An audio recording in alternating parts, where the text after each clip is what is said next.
What is going on, everybody? This is your boy Yakutis here to give you guys. I know y'all probably shocked, but the Real Housewives of Salt Lake City. This is season one. This is the finale.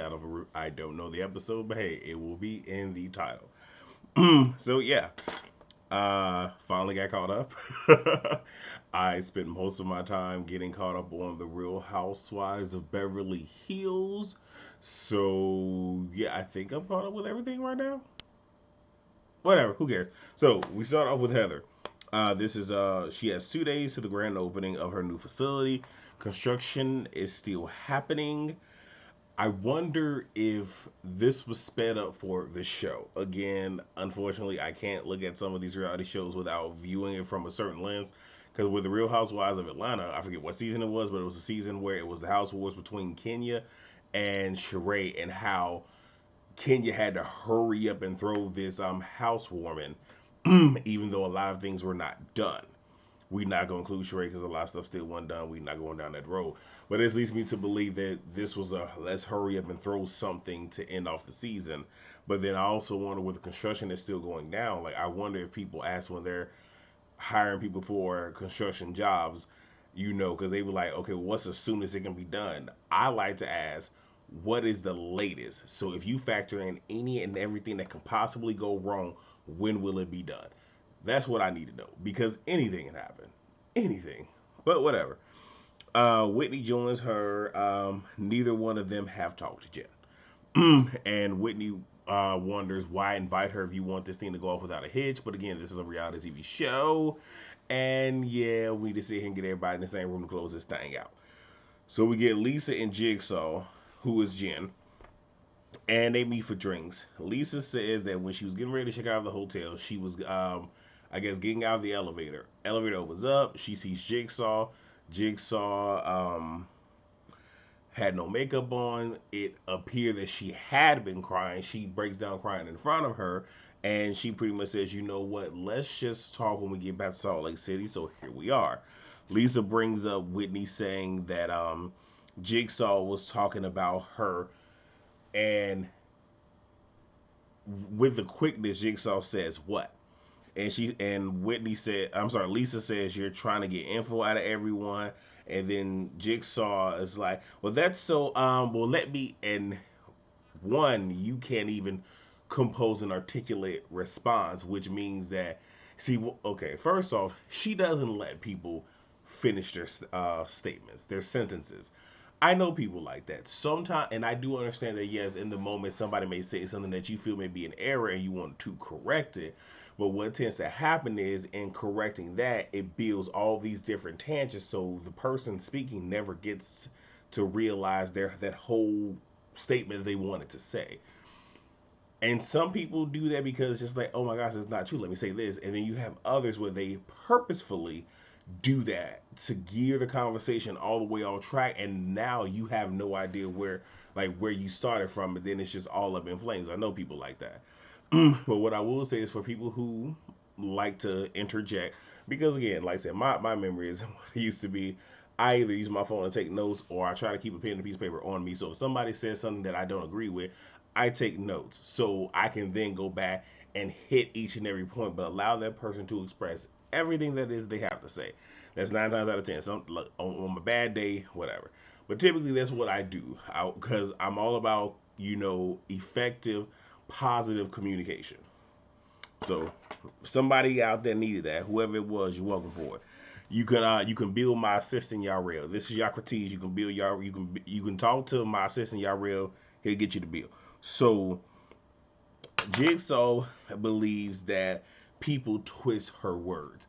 I cannot wait for the reunion, which is next week, because granted, because I crammed all this in last week and I saw everything, it's just like, yeah, ma'am, no, no. Highly that your words are being twisted. Lisa brings up Jigsaw saying that she would bury Whitney up under the pool, which is a very, very nasty statement. And part of me will give her, it was probably said out of anger, probably said, to sit here and sting somebody, or probably said to scare, intimidate, and antagonize another person. The messed up thing is you said this on national television.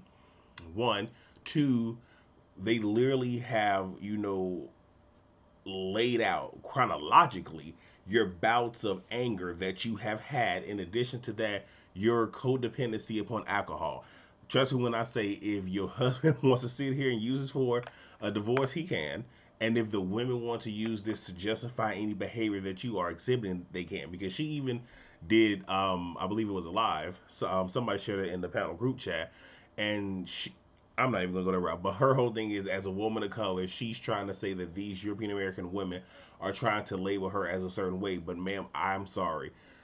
One, you will not attach yourself to the plight of the African American person slash the African American woman, but you displayed these things. You've said these things. Like, these things are literally clear as day right here. So we're not buying it.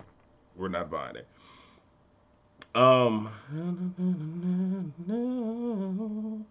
but she says that her saying that, well, it's her culture, her background, how she was raised. So you wanted to bury someone under a pool is your culture, is your background, how you were raised. I could probably take the last one, but the first two, okay, yeah, miss me. Then Jigsaw brings up, being, the fact the fact that she had to fight, being surrounded around European Americans in Utah, so, and it's like, if it's hard to believe that these things are true because of what you have displayed, and it seems as if rather than, Jigsaw just own what is going on, and this whole owning thing will come up at the very end. It's, let me try to sit here, throw darts as excuses, and see what will stick. So fucking exhausting. And then she talks about being hurt by Heather and says that she isn't a friend. And I'm trying to figure out, like, see, Jigsaw's one of the people where you want yes people around you, which, if you really pay attention, she appears to have no friends, where Heather appears to be her only friend, and everybody that is around her is literally people that she pays to be around her to hear what it is that she wants to hear. A real friend will call you out on your ish. And the testament of your character is if you allow that person to be able to do that and you not sit here and lash out at them. This is what friends do. I have a handful of friends, and I'm glad I can say that, where they will sit here and be like, "Nah, y'all, you done fucked up, right? You was wrong for saying this and that, right?" So it just is what it is. So, and I'm trying to figure out, like, how the hell was Heather not a good friend to you? But okay, all right, I'm gonna let her have it. And Lisa asks her if she's going to have this grand opener, and wants to know why she never came up with her issues. I don't know. Okay, yeah, I don't know exactly what I meant by that, but the one thing that I did put here is that she continuously cuts people off, which, I'm sorry, I'm not going to be around someone where I cannot get a word in edgewise. Because what I'm not going to do is, I'm not going to sit here and go to a point where I have to elevate my voice or literally put more bass in my voice to sit here and get your attention. I'm way too grown for that. And if you have to sit here and be so loud, I'm sorry, that's really not a character flaw. That just means that you don't want to hear what's coming out of the other person's mouth. And again, I ain't got the time, because if I go into that bag, then you're really not gonna like the personality that it comes out. I got multiple personalities, and the one that they don't want come. Anyway, let me not incriminate myself like that.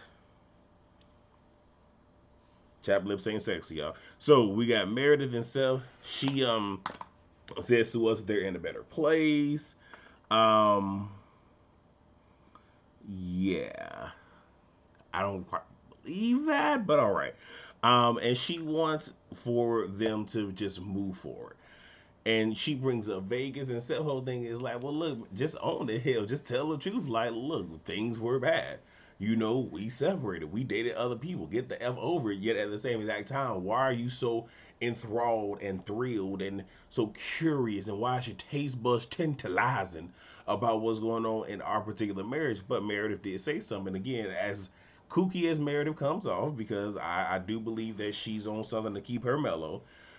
And though she be lying, I think, but she did say that these women, more or less one particular woman, is deflect. And she said these women because she does, because other people have had the conversation going, but the origin is Jigsaw. But they're deflecting because they don't want any light shine on them and what's going on in their relationship, which is exactly what Jigsaw is doing. Like, rather than let everybody know, okay, this is what's going on between me and Sharif, I'm gonna sit here and I know. And the messed up thing is, something personal, and y'all fall out, and the first thing you do, not the fifth thing, not the 100th thing, not the millionth thing, but the first thing you do is sit here and try to spray this woman with personal.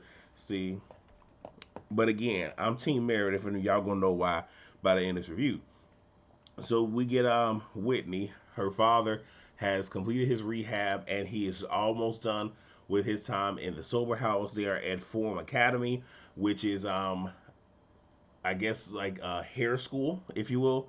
Her father is doing a demo because he could potentially be a professor there. He does something real simple, not going too crazy into his bag, but he has the credentials. And she feels like a proud mama because she stuck by him and he's progressing. All that I would say is I want for next season is I want Whitney to give us more what's going on, not necessarily in her marriage, but with her. Good, we got your daddy, cool, whatever. We don't need to see him for season 2. Maybe season 3, but not season 2. So we got Heather at work. Meredith shows up. They go to talk. Vegas talk comes up because, again, with shows, when they have trips, the next episode, for the most part, typically tends to be heavy. Hey, let's rehash what just happened. Boo. But anyway, Meredith feels that Jigsaw is going through something. Because for her to have all of this venom, this vitriol, and everything, she has to be going through something. And granted, and it's one of those where she's right, but anybody could see that. Like anybody. Like if anyone saw the last week's episode and just based it off of that, you can tell something's going wrong with this girl. You ain't even got to watch everything else. No. Um, and she says with that, she's done. It will take time for them to even get to where they once was, which I can respect. I'm about to say expect. I can respect Meredith for being honest, because most people just like, okay, we'll move on. No, she's being quite honest. Like, you did me dirty, so it's gonna take us time to even remotely get back to where the hell we were. And I feel you. So where am I? So Heather needs to talk to Jigsaw for clarity, and so they can move on. And she's even thought that if her daughters had a friend like Jigsaw, what would she say? Because she's fought so hard for this friendship, but what would she say to her daughters if her daughters are trying to hold on to something that is toxic? Which is very good, to look at a situation from a different lens, which is something that we all should do. Like I said, me being Socrates, one of my favorite quotes by Socrates is, "The unreflected life is not worth living." And a lot of the times we're in a situation and we just want to look at it from right here. And when you're able to take yourself out of the situation and look at it from different vantage points, you tend to get clarity. And sometimes you might realize that, what, maybe I fucked up. Maybe I'm the problem. But there's growth there. That's not everybody can do that, y'all. Not everybody can do it. So we get Lisa, John, and the kids. Um, Lisa plans on supporting her two boys. More or less is the oldest boy, whose name is, I believe it's Jack. Yes, Jack. On this men's hygiene line, if you will. And they have their goals. She's going to back them on this, which, again, displaying this on this show is definitely going to bring in some numbers. So, and if the product is good, people will continue to buy the product. So the father is asking the son, like, okay, well, what's in it? Explaining, because they even had him do a sales pitch. So the father is trying to is asking him those probing questions, because the reality is, when you have a product, a service, a business, you have to be able to answer those questions. And it's one of those where you need to rehearse it and be ready for any question, because if you cannot speak eloquently about this product, the service that you're giving, your business, who's going to want to support you? not anyone. But once that question is asked, Lisa's asked, which one of these products do you think the father that you think daddy should have it? He said, yeah, the one that's with turmeric because it helps with hair loss. When I tell you, I near about fell the fuck out. I was like, damn, did you have to read your daddy that damn hard? Golly. But see, the gag is, this is your father, you're the son. You better hope that you don't experience this hair loss, okay? You might want to keep your mouth off that pimping. Um, and Henry the little one, that little motherfucker bad as hell. Couldn't have been me. I would have popped his ass. I don't give a fuck if I am. I would have popped his ass. If I tell you to stop stacking, motherfucker, stop stacking stuff. I ain't finna ask you 50 million, 111,000 times. It ain't going down.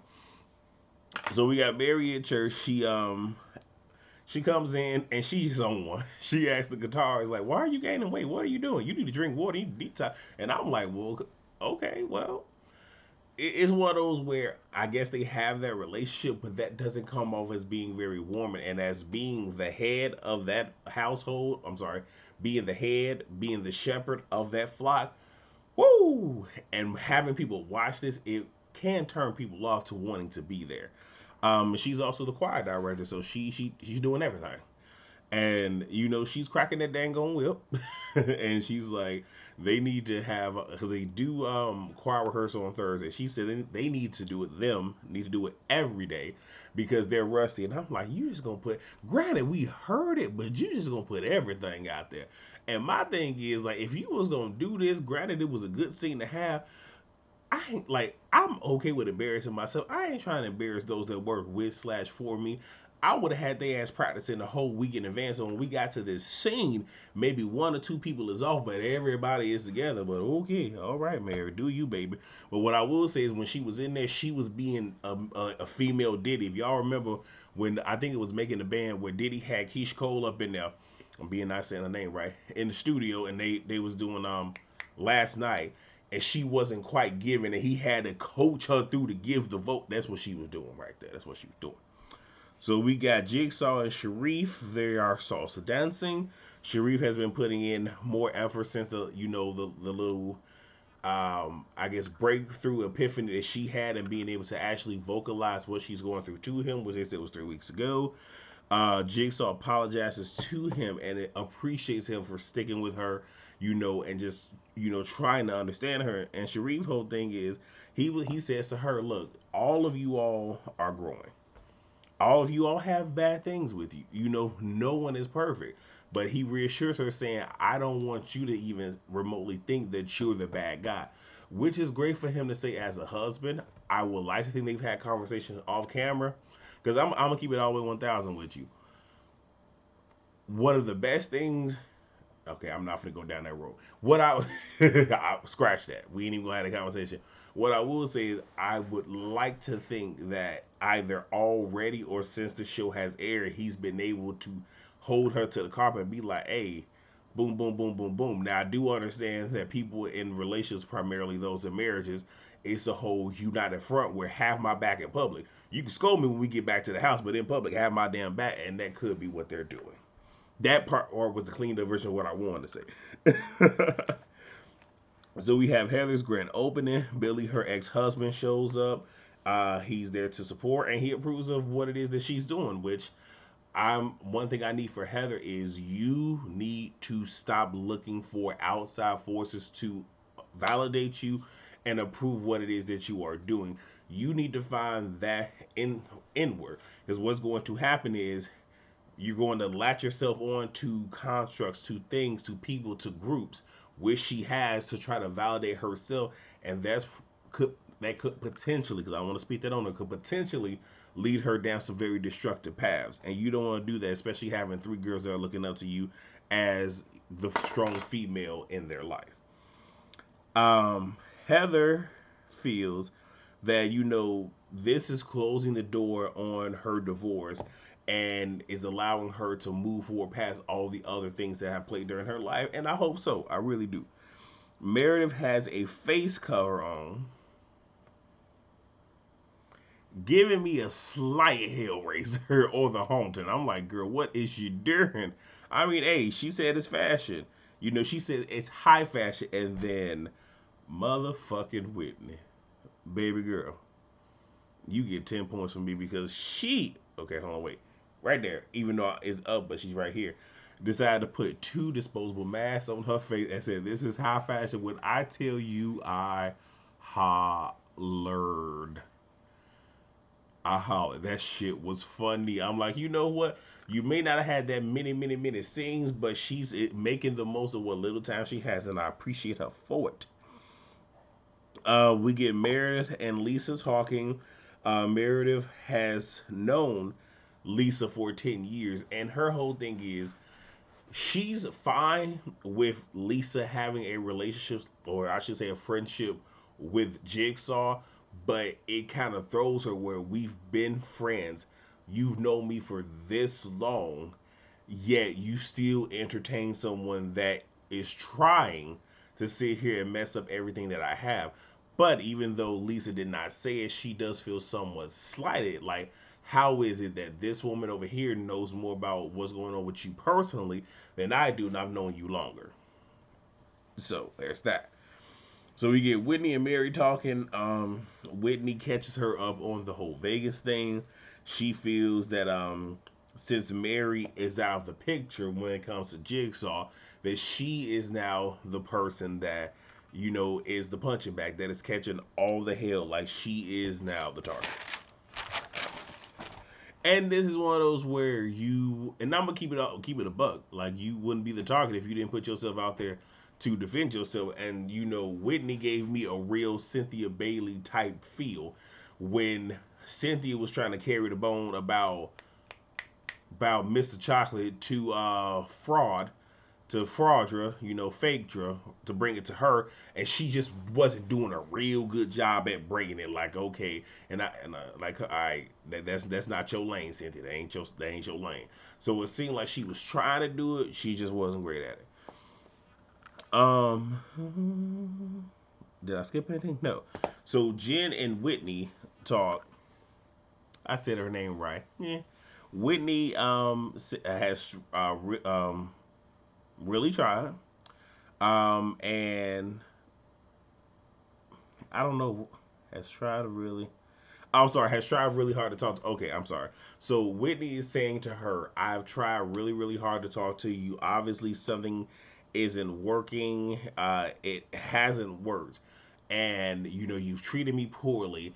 And I don't want anyone around me that treats me poorly or is toxic or has toxic relationships, all this other stuff. Jigsaw is looking at her like, bitch, what? But she decided to be on her Michelle Obama and says, she's gonna go high this whole entire night. So Jigsaw says that she understands people don't understand her, but she is working on her communication. Jigsaw calmly apologizes, but in her confessional, she doesn't even know what she's apologizing for. She wasn't even trying to move on. She's trying to get to some food. Okay, all right. This is gonna come up in a reunion. So Heather gives a humble welcome speech, which I thought was huge. Like, you know what? Hey, sometimes you gotta pat yourself on the motherfucking back, stun on them hoes. That's what you gotta do sometimes. So Meredith is talking to a gentleman. Now, as she's having this dialogue, you have Jigsaw creeping up, and it was perfect. I swear, I think production told her go over there now, had a conversation. But Meredith is saying, anytime I've had bad energy around me coming from someone, I ignore it, and it's always been a disastrous mistake. And here we have Jigsaw. So Jigsaw apologizes and says, she loves her and cares about her. Getting between someone's marriage is not acceptable. Now look, right up until that point, I'm like, breakthrough. You are doing great. And she fucked it up right here. Now, I don't know if production has either let Meredith sing the footage up until this point, or in the confessionals if she saw all of the footage or just the scene she was in. But Jigsaw says, and I shouldn't have entertained the conversations, the dialogue. And I'm looking like, entertained, woman, you were the one that brought it up. What is this I'm like, okay, all right. Half-ass apologies, here we go. And Meredith got that ass together. She said she pretty much told her, that the damage is done. When she said that, that was in her confessional. But when she said that, it made me think about the Lady Gaga song "Replay" off her, I think it's Chromatica album, where she says, "Doesn't matter, doesn't matter, damage is done. Doesn't matter, doesn't matter. You had the gun." That's my line. That is my line because at this point, it doesn't matter what you do or what you say. It don't change what you did, but it can help with the moving forward. But Meredith says to her, that the damage is done, the relationship would never be the same, and she needs action over time, to even justify the words meaning anything. And I said, you better motherfucking say that. I was here for it because she made it very clear, just like you did your dirt, you did me dirty, you did me grimy, you chose to spray me, and you literally are messing with my now you're messing with your marriage, okay, but you messing with my marriage. So thank you for the apology, but now you need to show me. Okay, she acting like she from the show me. Said you need to show me because you didn't say it. Now let your actions match what you just said, and over time we can work towards getting back to where we are. Because this, I'm sorry, 2021 ain't finna just propel us back to where we were before you got to run in your mouth. And Jigsaw feels away because it's like, well, I apologize. Why is she accepting it, sweetheart? This had it first and foremost. The apology was accepted. It's just you didn't get the desired result that you wanted. And here's the reality: you can't sit here and say and do something to someone and then one tell them how to respond to it, and B tell them how to deal with the fallout. You can't do that. It's all on her, and this is how she chose to do it. Either you take it or you don't. So Heather walks up as the conversation is starting to come to a close. Meredith walks off to let those two have their moment. So Jigsaw says she's proud of her. Heather says, she's pissed, over, what Jigsaw was saying, and it wasn't necessarily what she was saying, but it was part of it was what she was saying when they were in Vegas, but it was the whole who doesn't trust Heather, and Jigsaw raised her hand, and Jigsaw round in a roundabout way pretty much said it was a retaliation. Like, well, hell, my name came up and all y'all raised y'all hands, so this was her getting back. But it's like, why are you going after the one person that's been down for your ass like four flat tires? I don't understand. So Heather says that she should have gotten an apology over her actions, and Bravo does a good job of literally detailing everything that was done to her by Jigsaw. Now Lisa walks over because they have gotten loud, and this is also Heather's party, so she wants Heather to keep it together. You don't want to fuck up your own shit. I can appreciate that. But again, we're shooting the scene down. We're shooting the scene, damn it.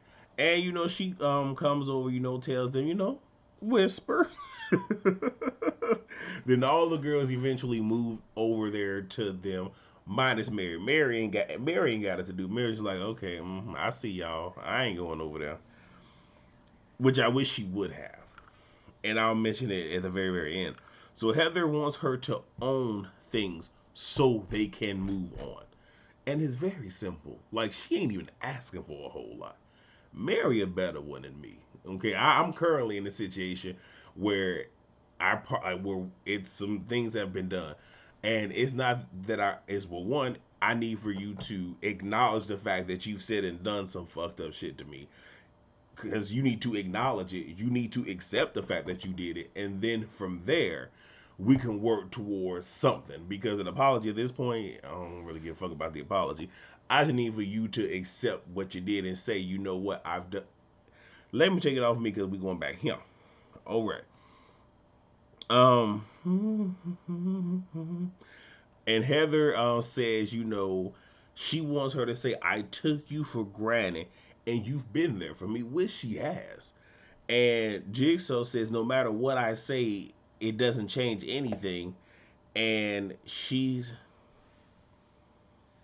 then she says, you shit it all over me. And I'm sitting here like, first and foremost, Heather saying, because what, and this, I'm not even gonna break down the psychology of what the hell Jigsaw is displaying. Fuck that. I'm already exhausted. Been a long day. So Heather says she always shows up for her. But the thing is, there's no reciprocity. Like, I'm always coming to your aid. I'm always doing this and doing this. You ain't did nothing. Jigsaw whole thing is, but I took her, I did something for her while we were in Vegas. And like, okay, you took her to a private little shoot thing. But see, Jigsaw does something that I don't like. And I can't stand people that rather than them say, you know what, my bad, I'm sorry. It's rather than me say those words, I'm going to do something, a kind gesture, and that's my form of apology. Like, nah, fuck that. And with the money, with how deep Heather pockets seem to be, I don't really think that she needed that. But okay, cool, whatever. Jigsaw says that she hasn't shown up for her, and she's sorry. And I'm like, okay, okay, we getting something. But Whitney had to come in and shut it down. Me personally, I wouldn't have. I wouldn't have said this. I would have let it happen unless Heather said something. But she said she needs for you to say what it is you're sorry for. And I'm like, I fucks with you, Heather, because that's an actual factual. Because motherfuckers love to sit here and give you a very broad or roundabout apology or some shit. Like, my thing is, if you apologize to me, say, you know what, yeah, I'm sorry for saying this right here. I'm sorry that I did this to you. Not that whole I'm sorry if, or I'm sorry for anything. Like, no, no, no, no, no, no. You need to sit here and detail it. Say it to me, because one, you need to own it, and two, I need to hear that you understand where you had me fucked up at, so we can potentially move the hell on.